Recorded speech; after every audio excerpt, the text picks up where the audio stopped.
વિદ્યાર્થી મિત્રો, આપણે જે ઓનલાઈન ક્લાસીસની અંદર થોડી ઘણી માહિતી જોઈ ગયા હતા કે વિદ્યુતભાર શું છે, બરાબર. એનું આપણે થોડુંક રિવિઝન કરી લઈએ.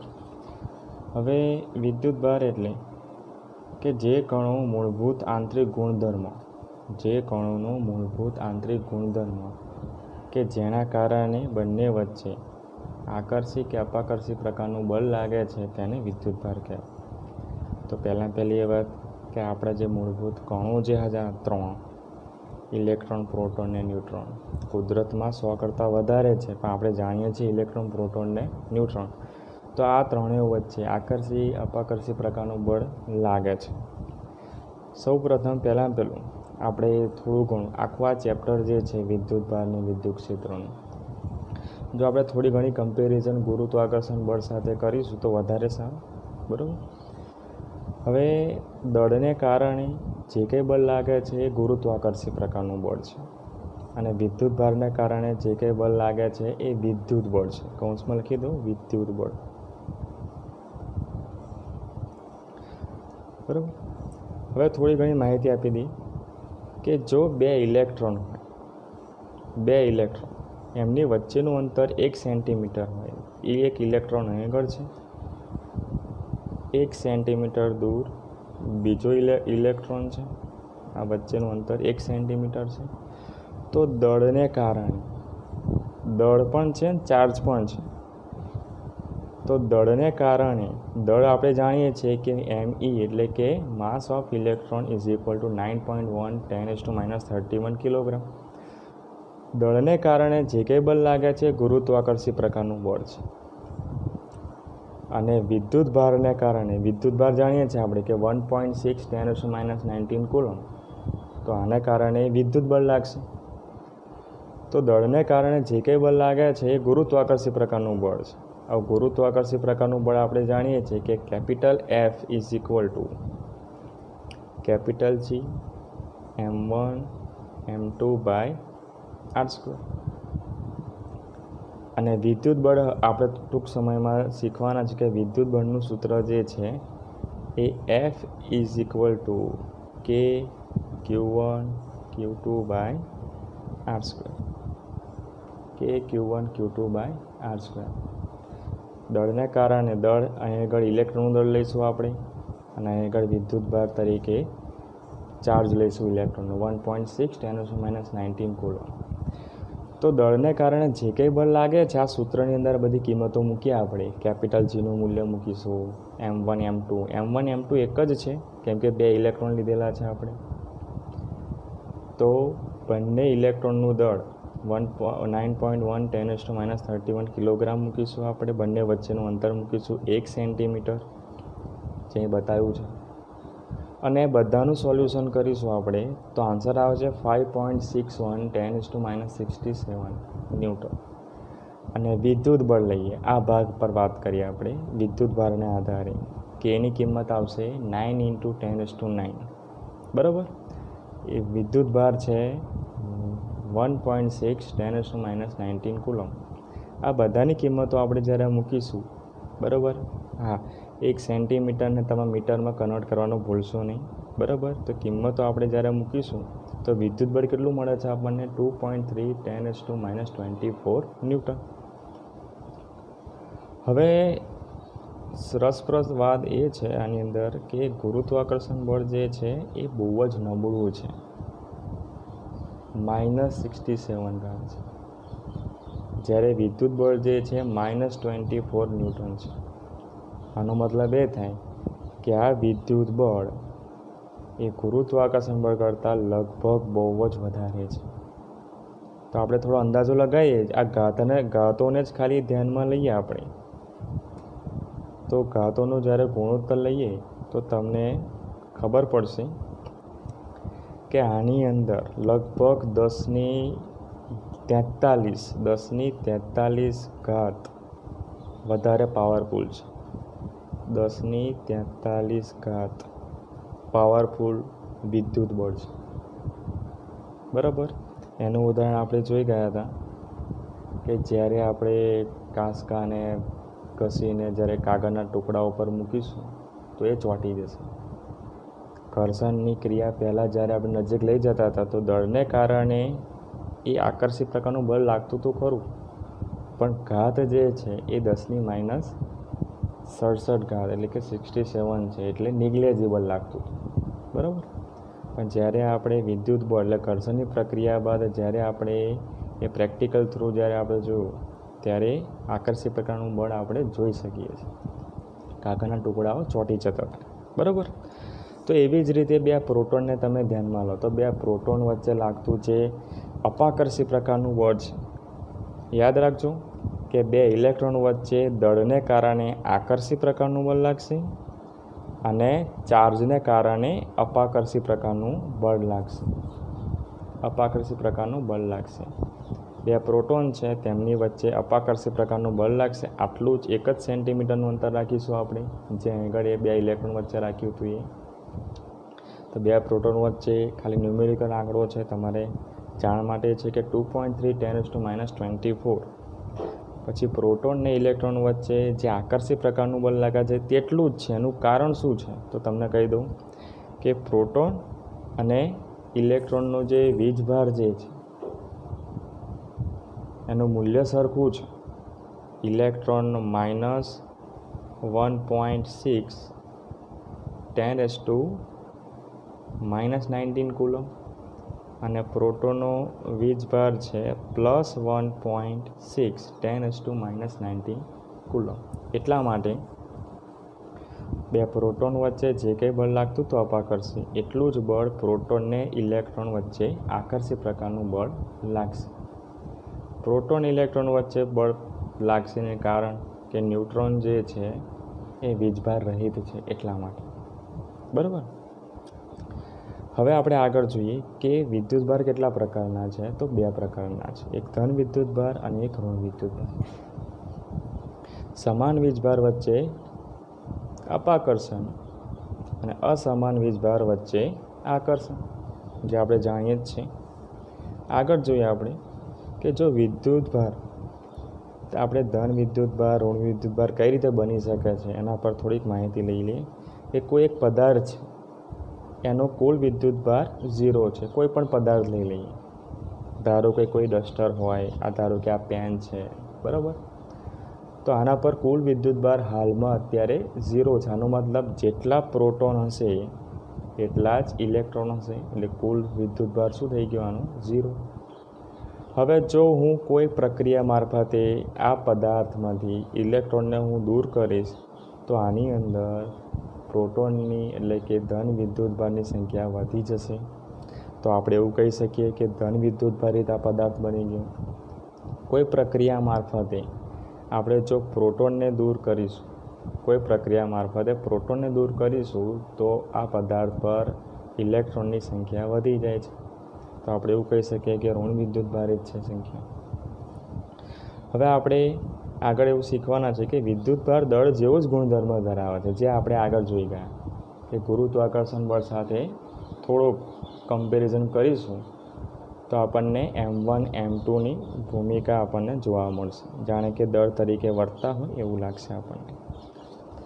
SI એકમ વિદ્યુતભારનો કુલમ છે. આપણે આગળ જોઈએ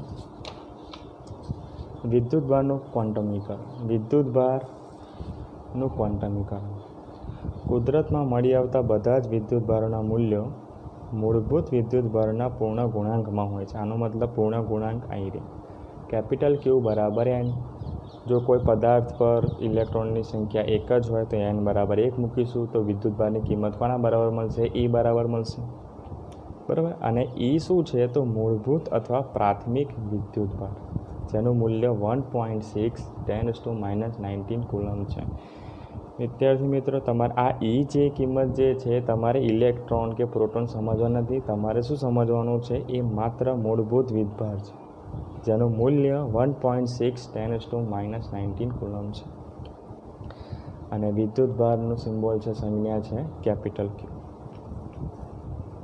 કે પ્રોટોન અને ન્યુટ્રોન જે છે એ ક્વાર્ક્સના બનેલા છે. ક્વાર્ક્સ શું છે તો ક્વાર્ક્સ જે છે એ પ્રોટોન અને ન્યુટ્રોન બનાવવા માટેના કણો છે. તો અપ ક્વાર્ક્સ અને ડાઉન ક્વાર્ક્સ. અપ ક્વાર્ક્સનું મૂલ્ય છે +2/3 ઇલેક્ટ્રોન, ડાઉન ક્વાર્ક્સનું મૂલ્ય છે -1/3 ઇલેક્ટ્રોન. આમ તો 6 પ્રકારના ક્વાર્ક્સ છે: અપ, ડાઉન, સ્ટ્રેન્જ, ચાર્મ, ટોપ અને બોટમ. આપણે હાલ આ ચેપ્ટરની અંદર અપ ક્વાર્ક્સ અને ડાઉન ક્વાર્ક્સની મૂલ્ય આપણે જોઈશું. યાદ રાખજો મિત્રો કે પ્રોટોન જે છે એ ક્વાર્ક્સના બનેલા છે. ઇલેક્ટ્રોન નહીં, પ્રોટોન અને ન્યુટ્રોન ક્વાર્ક્સના બનેલા છે. તેનું બંધારણ શું હોય? હંમેશા પેરમાં હોય, જોડીમાં હોય ક્વાર્ક્સ. અહીં અત્યારે અપ અને ડાઉન ક્વાર્ક્સ, તો અપ અને ડાઉન ક્વાર્ક્સના ભેગા કરી પ્રોટોન અને ન્યુટ્રોન આપણે બનાવી શકીએ છીએ. તો પ્રોટોન જે છે એ શાના બનેલા છે? તો UUD. હવે UUD એટલે 2 તમારે અપ ક્વાર્ક્સ લેવાના છે અને એક તમારે ડાઉન ક્વાર્ક્સ લેવાનો છે. આ ત્રણેયનો સરવાળો તમે કરશો, બરાબર, કે 2/3 +2/3 -1/3, તો +1 તમને જોવા મળશે. આનો મતલબ +1 એટલે પ્રોટોનની સંખ્યા, તો પ્રોટોનનું +1 વિભાર તમને મળશે. ન્યુટ્રોન એટલે UDD, +2/3 -1/3 -1/3. આનો મતલબ કે આની વેલ્યુ શું થઈ કે 0. એટલે 0 શું બતાવશે? ન્યુટ્રોનનું વીજભાર બતાવશે, જ્યારે પ્રોટોનનું વીજભાર પ્લસ બતાવશે. તમને કદાચ વિચાર એવો કે ઇલેક્ટ્રોનનું તો DDD થાય. DDD એટલે -1. પણ મિત્રો એટલું યાદ રાખજો કે ઇલેક્ટ્રોન જે છે એ ક્વાર્ક્સનો બનેલો નથી. અહીં આગળ પ્રોટોનને ન્યુટ્રોનને બનાવવા માટે ક્વાર્ક્સની જરૂર પડી, પણ 2 ક્વાર્ક્સ, કે અપ અને ડાઉન ક્વાર્ક્સ.